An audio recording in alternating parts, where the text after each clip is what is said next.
안녕하세요. 안녕하세요. 이 전 시간에는 저희가 올바른 공부법에 대한 이야기를 좀 해오고 있는 거고요. 네, 그리고 이제 좀 더 뒤에 자세한 이야기를 지금 계속 이어서 해보도록 하겠습니다.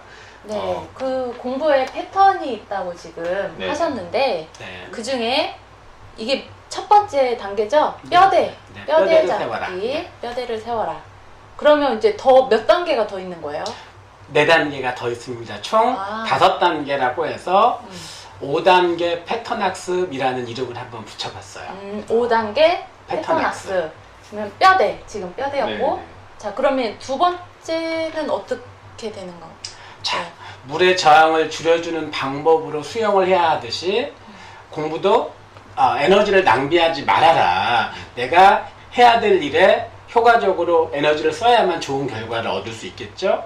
첫 번째는 뼈대 학습을 설명을 드렸고요. 자, 두 번째 단계는 이해 학습이라고 하는 겁니다.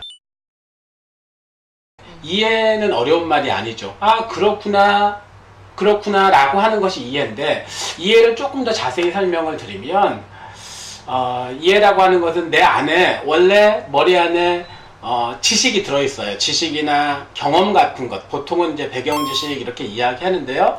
내가 어떤 수업을 듣거나 아니면 시험 기간에는 보통은 이제 교과서를 읽겠죠.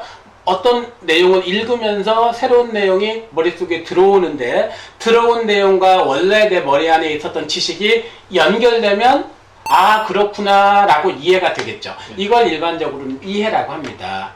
그렇다면 왜 이해를 못하는 걸까요? 배경 지식이 없는. 그렇죠. 원래 들어있는 것이 많이 없습니다. 없거나, 두 번째는 어휘나 용어의 뜻을 모르면 이해를 못하게 됩니다. 그래서 반드시 이해하는 학습이 좋은 성적을 거두는 매우 중요한 방법이라는 겁니다. 그러면 여기서 이제 두 가지 문제가 발생을 하게 돼요. 이해를 못하는 부분에 있어서. 첫 번째는 배경 지식이 없어서 이해가 안 돼. 두 번째는 어휘나 용어를 몰라서 이해를 못해. 그러면 이 문제를 반드시 해결해야 됩니다. 근데 일반적으로 아이들이 시험을 볼 때 그냥 외워버리면, 이해 못해도 외워버리면 시험을 볼 수 있다라고 생각합니다. 물론 틀린 말은 아니에요. 근데 이것이 어떤 문제를 발생시키냐면, 첫 번째, 시험이 끝나고 나면 머리를 털고 나온다고 이야기합니다. 시험 후에 남는 게 없겠네요. 그렇죠. 남는 게 없게 되죠. 그러면 실제로 내가 공부를 통해서 지식을 쌓고 내 공부의 그릇을 키우고 해야 되는데, 실제로는 시험은 봤는데 또 성적은 좋은데 그것이 이제 진짜 실력이 되지 못하는 일들이 발생을 합니다. 첫 번째. 두 번째는 중학교 때는 범위가 정해져 있고 그 범위 안에서만 시험이 나오지만, 고등학교에 가면 범위가 넓어지기도 하고 누적된 양에 의해서 점차 범위가 넓어지고 훨씬 더 많은 범위를 공부를 해야 돼요. 그런데 축적되고 누적되지 못하는 공부를 하게 되면 늘 새로운 공부를 해야 돼요. 그러면은 고등학교 가서 좋은 성적을 거두기가 매우 어려워진다는 겁니다.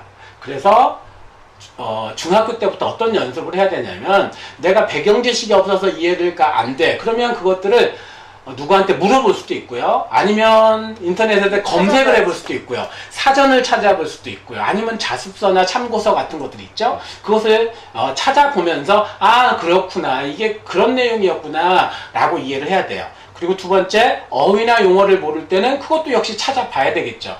찾아보고 이해를 해야만 나중에 그 이해가 바탕이 되었을 때 가능해지는 게 있어요. 매우 중요한데요. 결국에 고등학교 공부의 핵심은 응용하고 심오하는 능력을 갖는 것이 좋은 성적을 거두는 비결인데, 이 응용과 심화의 기초가 이해라는 거예요. 그럼 이해가 뭐냐, 그러니까 아, 그렇구나를 넘어서야 되는데, 그게 뭐냐면 왜 그런지, why에 대해서, 이거 왜 그런 거에 대해서 답하는 능력이 이해라고 볼 수 있어요. 이거 왜 그런 거야? 근데 그것의 기초가 뭐다? 배경 지식을 이렇게 잘 알고, 그 다음에 내용 중에서 어휘나 용어를 잘 알고, 이렇게 공부하는 습관이 중학교 때부터 들어야 된다는 겁니다. 그게 이제 이해학습이고요.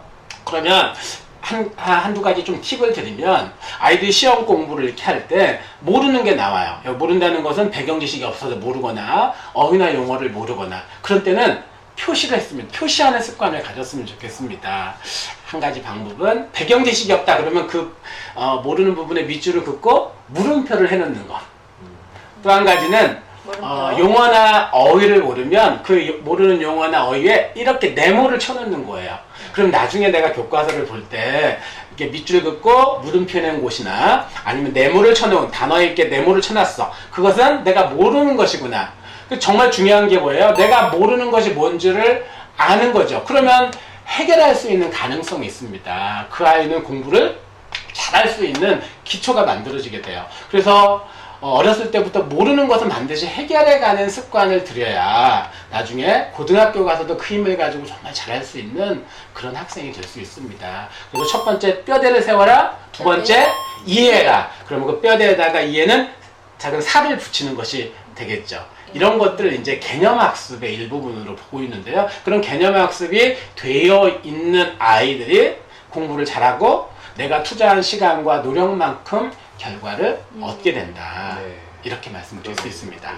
정말 개념 학습이나 용어 정리가 안 돼 있으면은 공부를 해도 많이 하는 것 같아도 남는 게 없거나 그냥 막 엉켜 있거나 그렇게 되는 거잖아요. 그렇죠. 금방 잊어버리게 되겠죠. 네.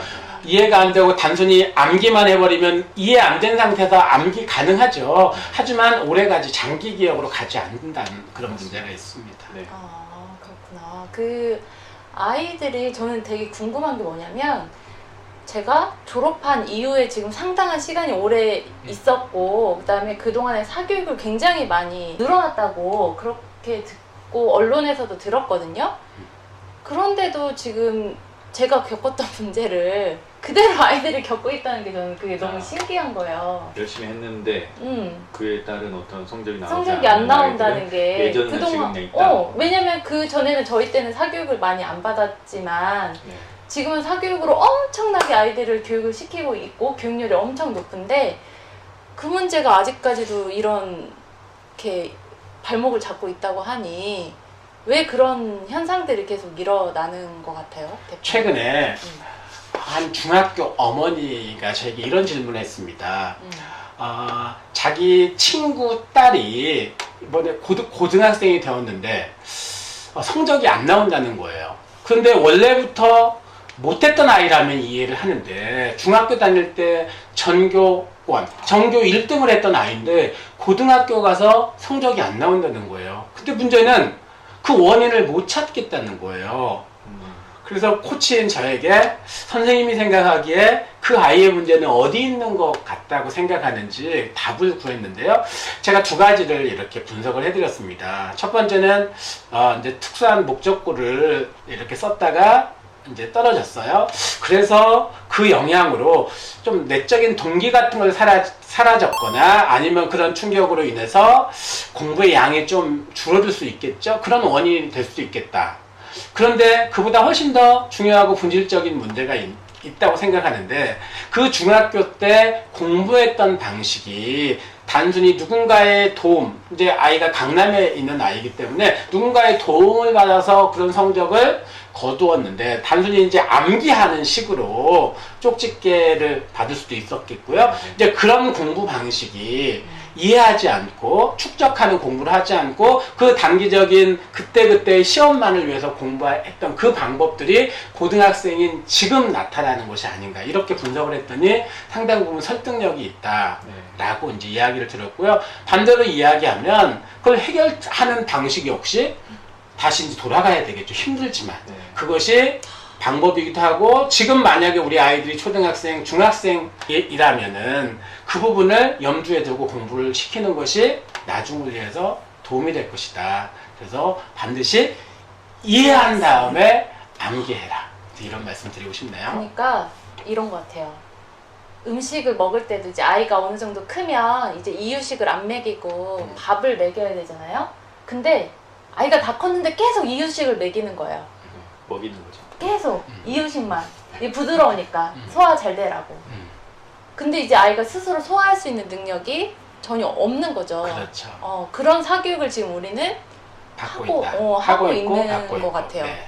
그래서 지금 대표님이 말씀하시는 이제 뼈대 이해는 사실 아이가 조금 힘들어 할 수 있어요. 힘들죠. 힘들 것 조금 같아요. 씹어야 되고 자기가 소화를 시켜야 스스로 되니까, 해야 되니까. 스스로 해야 되니까. 그렇지만 이게 초등학교 때, 중학교 중학교 때까지 때까지 해놓으면 굉장히 이걸로 고등학교 때부터는 자기가 응용하고 스스로 정말 소화도 잘하는 그런 아이가 된다는 말씀이신 것 같아요. 맞나요? 맞습니다. 조금 힘들지만 어렸을 때부터 스스로 뼈대를 세우고 내용을 이해하는 그런 공부를 하는 것이 나중을 위해서 그리고 진짜 실력자가 되는 아주 좋은 방법이다 이렇게 생각합니다. 네.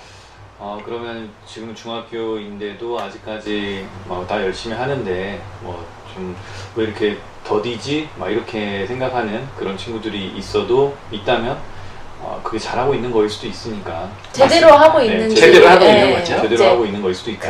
네. 모르는 거 해결하고 자기가 뼈대 잡고 이게 약간 더딜 수는 있지만 그렇게 제대로 하고 있다면 불안해하지 않고 계속 그렇죠. 하면 될 것 같아요. 그쵸? 맞습니다. 올바른 패턴으로 가고 있다면은 어느 순간 이렇게 점핑할 수 있다. 점핑할 수 있다. 네, 네. 네.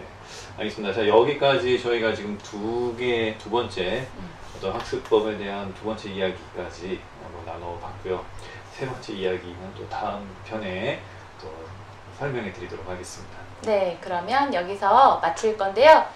도움이 되셨다고 생각하면 좋아요와 구독 눌러주세요. 네, 안녕히 계세요. 감사합니다.